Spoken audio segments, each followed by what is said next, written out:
Phải tụ bộ chứ. Qua tiếp theo, sản phẩm cho tôi phụ nữ rồi. Chết chị. 이거 뭐지야? 챙거뉴어. 저 뭔가 또 뿌뉴에. hả? Sao mùng à? Cái tự nhiên bữa nó khổ rồi vậy. Nó không kìa. Yêu sẽ ha. Nhưng nó khổ chả, nó mòn thôi đó chả. Nhưng mà cứ chỉ mất chỉ sao đi là. Nó khổ trong thì tiệt, cái là nó mỏi cái.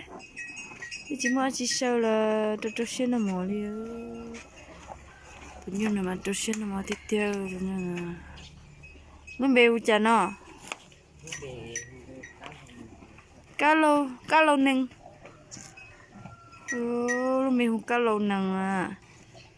Con cá lâu nó mỏ tạt tá, cá lâu nừng. Sao chi đó nên nó gì hả? Chi chua. Ôi nó hay là nó rong vậy.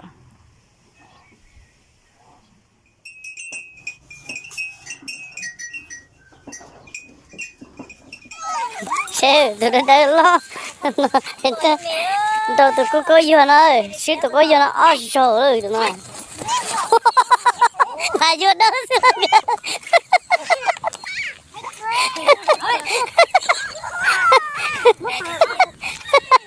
là vô đó sao vô đó luôn sao vô đó luôn tới tăng nhau wow rồi tôi xin nó chưa thử ít tiêu sao lại nó bạt đâu rồi có nhiều phá nó tàu vô đất đó xí cho nó gì nó ít trò nó khổ đó cho tôi nó thì khá kia khát ra rồi tụi nó cái tao trông trâu thế là nhiều có xì rau no xem ta có gì không nó à giờ tụi nó giờ có còn rau no còn rau no giờ tay tao chơi lại vậy giờ chỉ tao cây lá nó chết con nó nói theo cú cả chỗ đó đi cho tên là con gà to họ sáng lên chơi này sáng trên chơi gà to sáng lọt trâu rồi sáng lên chơi đó sáng chơi đi lòng câu trâu nó và ta có tụng đồng đến chơi mò thế chạy thêm đọt tinh này thế sợ trùng sẽ sợ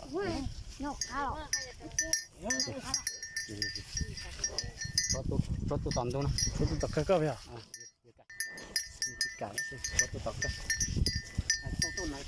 cũng dùng cơ tụi nó này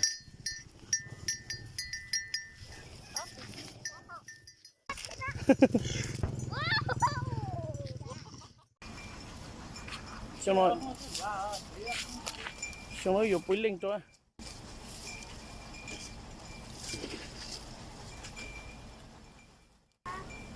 một cái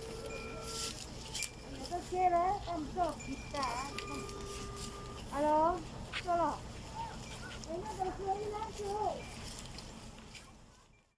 아니 아우 나 뜨러 쉐 맞대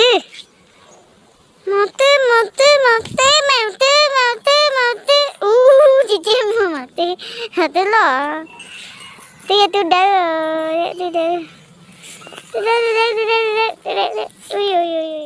아 거리자 세정아 이거 하 어디 뛰었어 chỉ mất tiền chỉ mất tiền quả ạ. mất tiền thì cái mà tôi đón tiền chạy thì Ôi chả bồi tí xa rồi. họ sao Khó sao đi gì? Khó chơi chưa? chẳng biết gì có một cổ khó sao lại Nếu như này cho sắp vua vậy à? em mất đi thôi Cô bồi đi ta đi đấy. ok rồi có một chỗ